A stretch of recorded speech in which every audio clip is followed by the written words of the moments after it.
Hello everyone, welcome to part B. And the first thing you want to do when you load your save back up is kill, farm kills in the Fiend challenge that respawns. And the reason you want to do it there is because once you come in the caverns, like once you jump down in here, you cannot get back out, and none of these fights respawn. So that is the only opportunity you've got in the whole chapter to farm kills. So you really want to make sure you do that.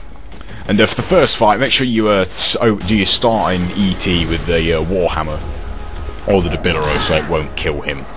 And then you can hopefully kill the Fiend and the Imp, and they'll give you blues, and you can get a couple of quick UTs, and then kill the last one. And the reason you don't want to use the Debilero for the opening UT is because the ET can sometimes kill the Imp. Like the Imp will come at you, and because the dog, they're really weak. That ET will just kill him. So that's why I opted for Warhammer. Now, smoke bombs would have helped a little bit in this fight, but as you can see, I ended up doing it without.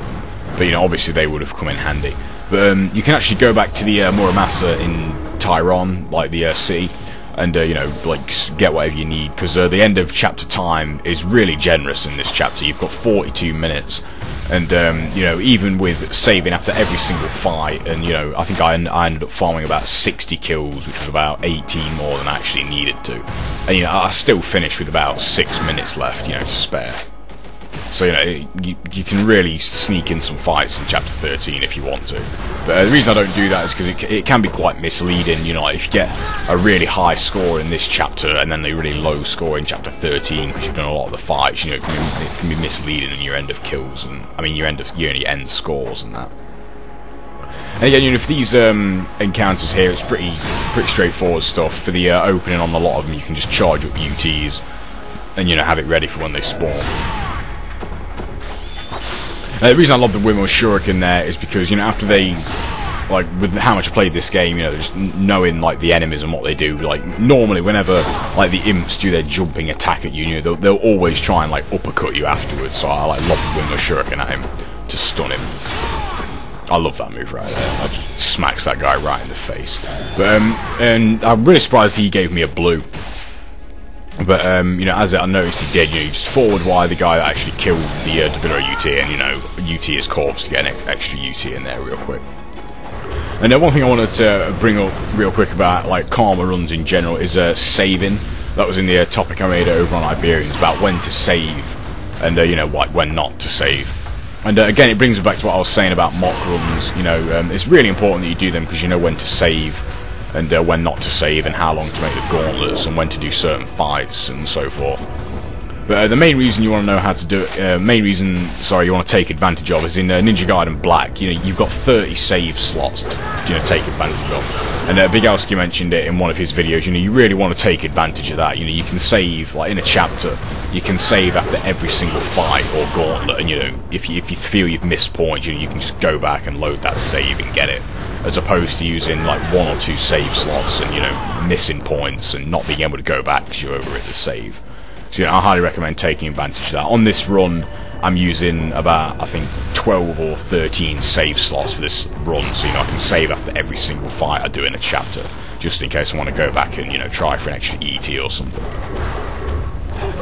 Now these fights in chapter 12, like the Fiend fights, they're a main reason why I really don't like this chapter, because the time limits are really harsh, and to get 5 UTs, the Fiends really do just have to cooperate flawlessly, otherwise it's just not possible. And again, smoke bombs would have helped. It would have been nice if I had them. But and that's how you can sneak in an extra UT there with the floating essence. Swap to the Debilero real quick and get a sneaky UT in, and then just swap back to your UF and take them out in the time limit. And I always put an elixir in before I go back along the lava, just in case it costs me a talisman. But with the essence bonus for this chapter, being pretty tight, I think I had to waste 2 talismans anyway, to buy them, so I wouldn't be, really close on essence. And then for this fight, you can chain essence from the rat as well. But at the start of the fight, you really want to make sure you trigger the lever first. Otherwise, when you do your on landing, Ryu will just target the lever and just waste the UT. So make sure you do that. And again, I got lucky here with just conveniently perfectly timed, so my UT is released just as that lever comes up, so I'm already targeting the Fiend.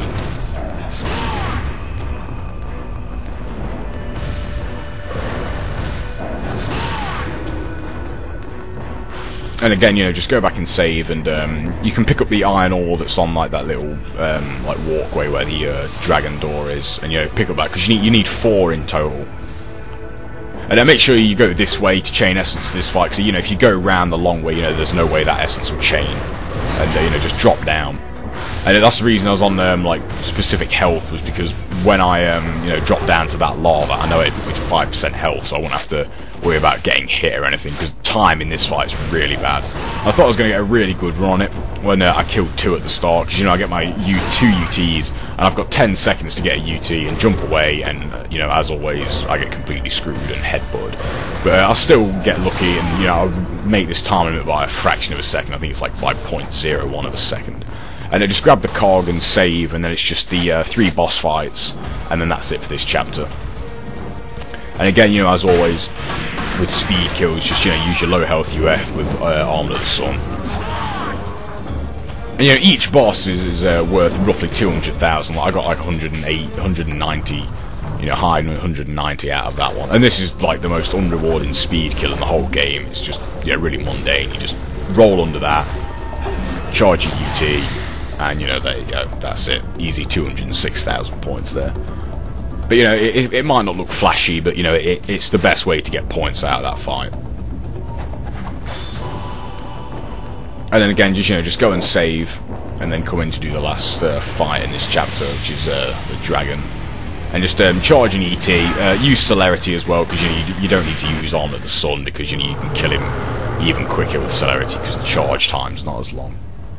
Anyway, that's it for this chapter. Thanks for watching, and the final time is 42 minutes. As you can see, you know, I still finished with a lot of time left, and the total kills 154. And thanks for watching again, and I'll see you in chapter 13.